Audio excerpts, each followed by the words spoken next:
Death sits at your shoulder right now, watching, waiting, teaching. Most run from this truth, hide from it, deny it. But the greatest achievers in history, they learn to turn and stare directly into the Reaper's eyes. Because once you truly understand that every heartbeat is borrowed time, every breath a gift that will eventually be reclaimed, you stop living like you're immortal. You stop wasting time. You stop making excuses. When death becomes your teacher, mediocrity becomes impossible.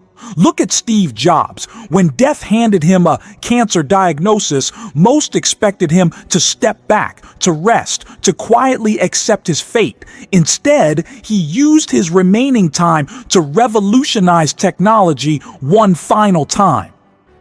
The iPhone wasn't just created by innovation. It was created by a man who understood that his time was finite. Death wasn't his enemy. It was his deadline. Every product launch wasn't just about success. It was about legacy. He didn't fight death, he learned from it. Consider Paul Walker. Before his fatal crash, he lived every day like it could be his last. Not in reckless abandon, but in purposeful intensity. His charity work, his passion for marine biology, his dedication to family, these weren't casual hobbies. They were lessons learned from death's syllabus. He understood what most forget. We don't get to choose when the final bell rings. The only choice we have is what we do before it does. Your anxiety about dying? That's not your weakness. That's your wake-up call. Your fears about running out of time? That's not your burden. That's your fuel. Every morning you wake up, death has allowed you another day of class. But here's what separates legends from the living dead. They don't just attend death's class, they take notes. They don't just fear the final exam, they prepare for it. Think about Randy Pausch, giving his last lecture while dying of pancreatic cancer. He didn't use his remaining time to mourn, he used it to teach. His impending death wasn't just taking his life, it was giving his words unprecedented power.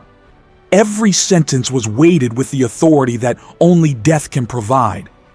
He didn't just die with wisdom, he died while transforming his mortality into immortal lessons. This is the truth about death. It's not just the end of the story, it's the editor that makes every chapter count. The Reaper doesn't just take, it teaches. Every deadline it sets sharpens your focus. Every reminder it sends clarifies your priorities. Every class it conducts eliminates your excuses. Stop running from death's lessons. Stop hiding from its truth. Stop wasting the time it hasn't yet claimed. Because in the end, we're all death's apprentices. The only difference is some learn the lessons willingly, while others wait until the final exam to realize what they should have known all along. Your mortality isn't your weakness, it's your superpower. Your limited time isn't your curse, it's your catalyst. So attend death's class with purpose. Take notes with intensity. Learn its lessons with urgency. Because the greatest achievements in human history weren't created by those who thought they'd live forever. They were created by those who knew they wouldn't.